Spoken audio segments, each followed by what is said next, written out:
এই ইসলামের কথা বলে বা বিশেষ মার্কায় ভোট দিলে বেহেশতের টিকিট পাওয়া যাবে, এইটা ইসলামের সম্পূর্ণ পরিপন্থী। এবং এরকম কোন বিষয় হলে আমরা সামাজিক ভাবে তাদেরকে বয়কট করব এবং এটাকে প্রতিহত করতে হবে। আল্লাহর রহমতে তারেক রহমানের নেতৃত্বে এদেশে একটি গণতান্ত্রিক সরকার প্রতিষ্ঠিত হবে।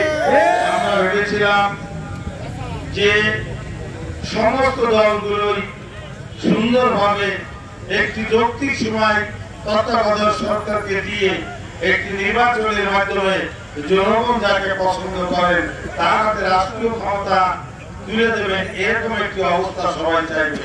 কিন্তু অত্যন্ত দুঃখ এবং পরিতাপের ব্যাপার, এই 14 মাসে আমরা লক্ষ্য করেছি একটি বিশেষ দল বা কয়েকটি গোষ্ঠী এই পরিবর্তিত পরিস্থিতিতে রাষ্ট্র ক্ষমতার একটি অংশীদারিত্বে তারা চলে গেছে।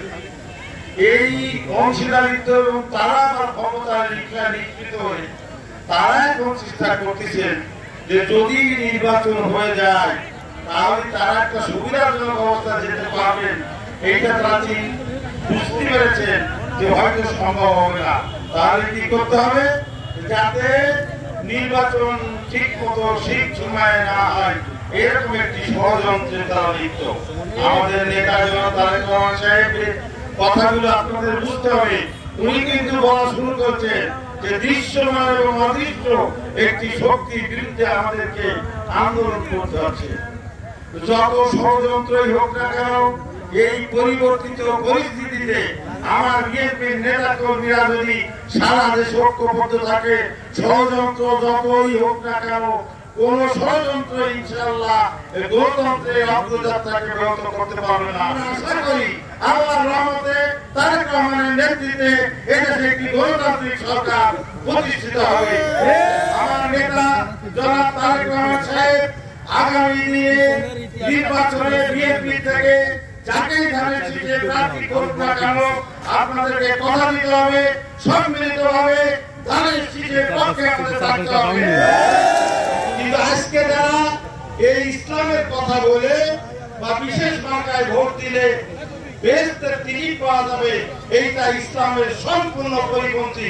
এবং এরকম কোন বিষয় হলে আমরা সামাজিক ভাবে তাদেরকে বয়কট করব এবং এটাকে প্রতিহত করতে হবে।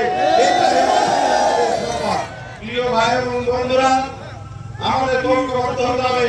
আমি দলীয় প্রধান হিসেবে মাগুরা আপনাদের কাছে সবিনয় অনুরোধ করব, আপনারা ক্রীড়া বিভক্ত না হয়ে এখানে আমাদের নেতা ফিরোজ আছে, তার নেতৃত্বে আপনারা বিএনপির পতাকা তলে ঐক্যবদ্ধ থাকবেন। ইনশাআল্লাহ আমরা ঐক্যবদ্ধ থাকলে কোন শক্তি আমাদেরকে হটাতে পারবে না।